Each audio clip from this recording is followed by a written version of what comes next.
Empirical formula is an interesting concept because some compounds have the same empirical formula, and if they have the same empirical formula, they'll have the same mass percentages.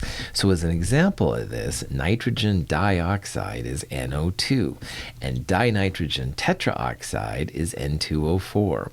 Now, if you take the empirical formula of both of those, empirical formula of NO2 is just NO2, but empirical formula, which is the smallest whole number ratio of N2O4, you can divide both those numbers by 2, for example, also NO2. And when you calculate the percentages, they come out to be the same way. So when a chemist calculates an empirical formula, especially for a covalent molecule, that may or may not be the final result because N2O4 is a lot different than NO2. NO2 is a brown, deadly gas. N2O4 is a colorless gas. I'm not going to say it's good for you, but it wouldn't kill you like NO2 would, needless to say. So chemists need a way to convert an empirical formula into a molecular formula. And what chemists do is they compare the molar mass of this.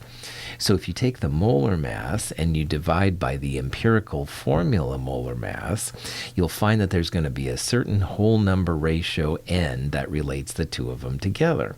So the molecular formula will equal this empirical formula taken to the n times.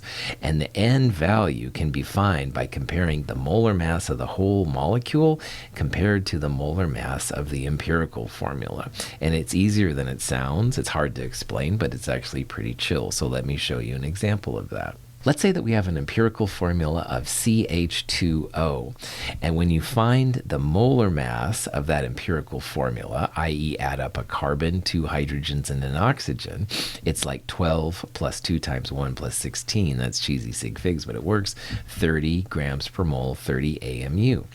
Well, the molecular molar mass of the whole molecule is 180 AMUs.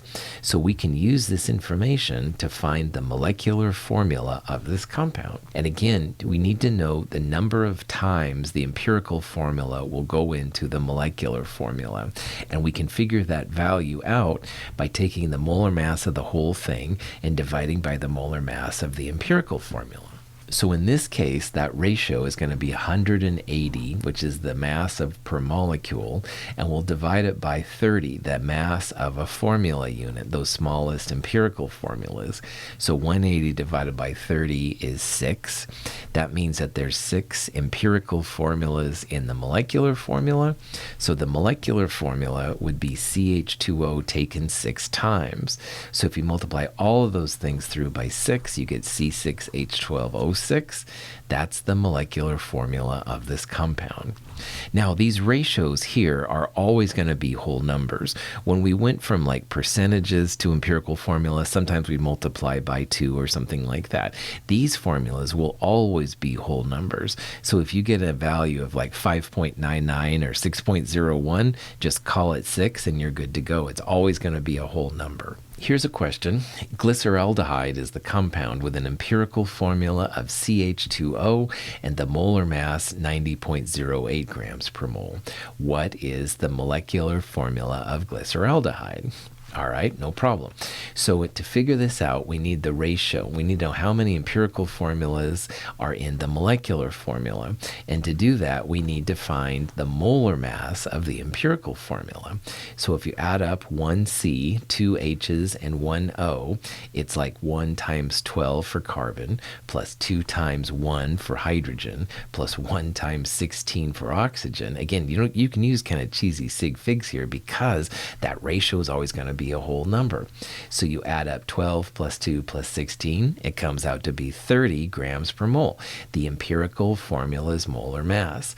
And 90 grams per mole, the whole thing, divided by 30 grams per mole, the empirical formula, 90 divided by 30 is 3. So the molecular formula will be CH2O taken 3 times, or the C3H6O3 value. So down there, you can see what I did. I found the empirical formula's molar mass, and just cheesy sig figs works because the ratio you're going to get always a whole number. And in this case, the ratio is almost exactly 3. That ratio of 3, you multiply by the empirical formula to find the molecular formula.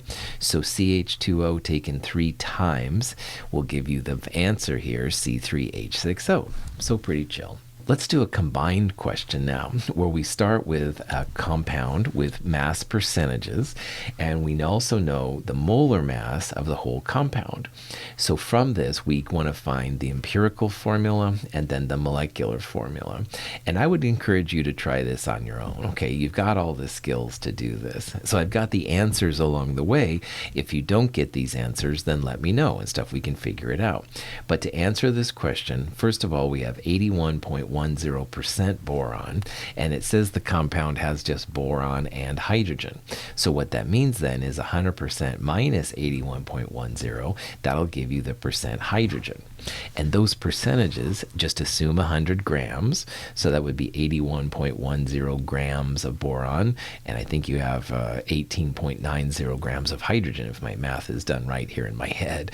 And you would turn those grams of elements into moles. So 81.10 grams of boron divided by the molar mass of boron gives you that 7.502 mole boron number. Do the same thing for hydrogen to get 18.75.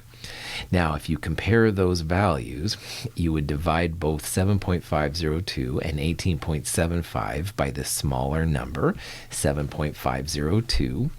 Initially, it looks like you're going to get boron 1 and hydrogen 2.5, but you can't have fractions, they only have whole numbers. So if you multiply them both by 2, the empirical formula, B2H5.